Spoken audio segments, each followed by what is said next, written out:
Welcome to Mji Unpopular Views podcast, where we discuss culture, tradition, customs, political and social stories. For those who still have interest, this dispute between Toni Mphephu Ramabulana and the nephew Masindi. Now we're not even talking about customs. We're referring to the matters which were before courts, different courts. On the 16th of August 2016, the government of South Africa had made conclusion that they are officially coronating Toni Mphephu Ramabulana as the king of Vhavenda. At the time, the coronation was scheduled, I think, for the 19th of December 2016.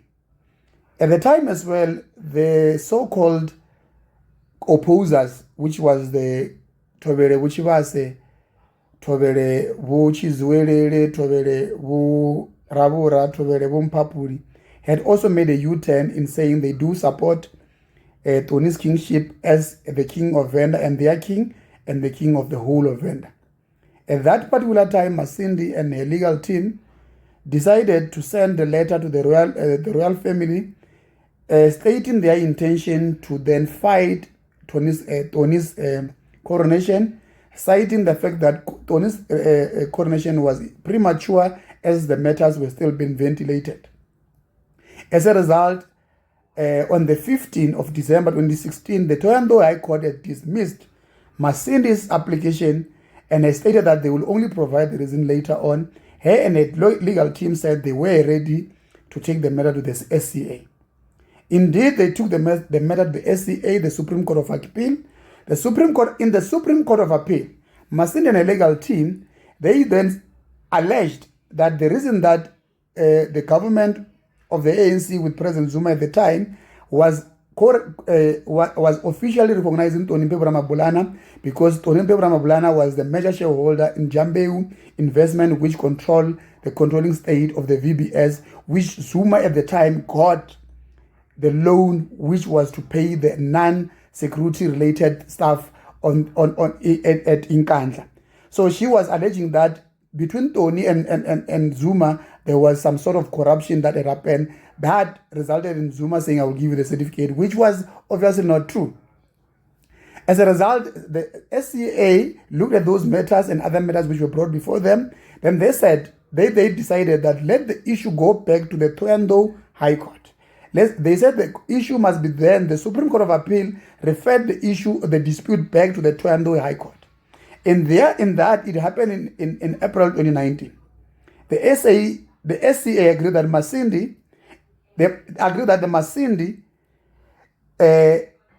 and the decision of Masindi, they agreed with Masindi that the decision of Jacob Zuma was incorrect.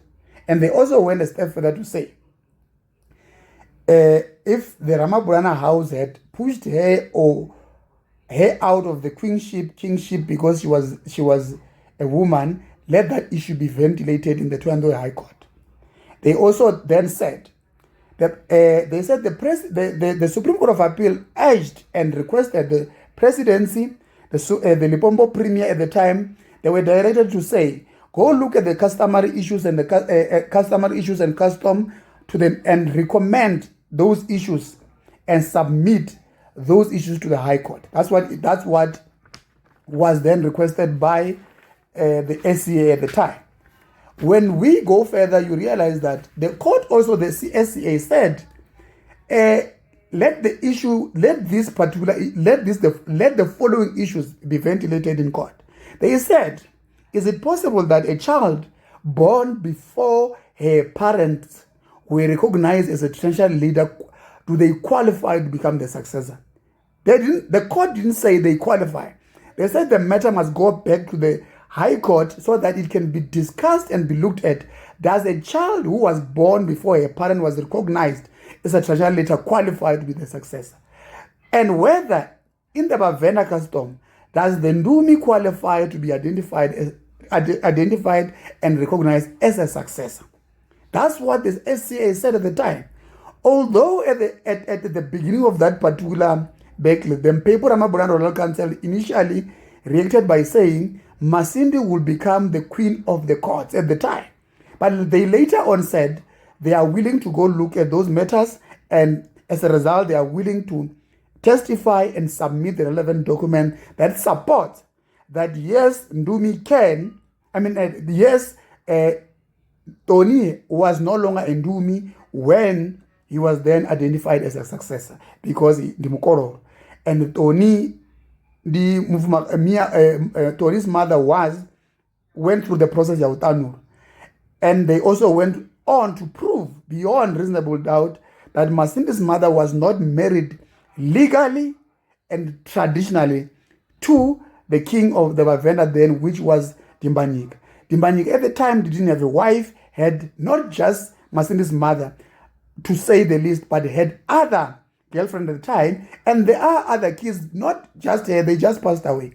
So it became very difficult for her to come and say, I'm the only thing, and I wanted to be recognized as the successor, while her mother was never married legally and otherwise to the king. That was another issue. But the family also went out and said, vuhosi asiya Toni, vuhosi asiya Dimbanyikaa, vuhosi ndiya muta. As a result, when Dimbanyikaa died, when he didn't have a successor, because he didn't, the process of zekiso and everything was not followed, his kingship yoparara. Then vuhosi yavuera murava mutani. Muta has recognized another Mukororo in Toni, and thus as a result, Toni was recognized as a successor to that kingship.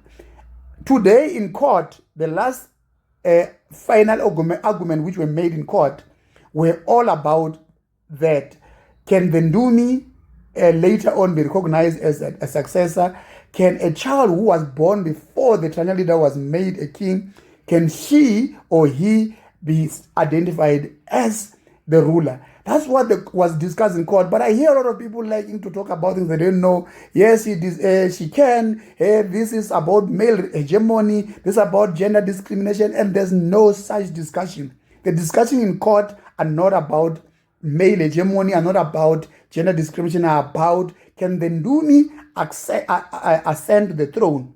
Can the family recognize Ndumi as a successor to the throne? Can a child born before the traditional leader become can a child born of a person who was not a traditional leader at the time, when he became a traditional leader, can that person then succeed the father? That's the argument, and Masindi falls off those things. I know people like arguing and will come and solve, but that's how, unfortunately, the Supreme Court of Appeal returned the issue to the Toronto High Court. As a result, it went to the Polokwane High Court. The issues which were ventilated there are purely about Vundumi, Vuzekiso, Utanyurwa. Now, Uri, can she be allowed to ascend the throne while she was born before her father was a traditional leader? That's what it is. It's not complicated.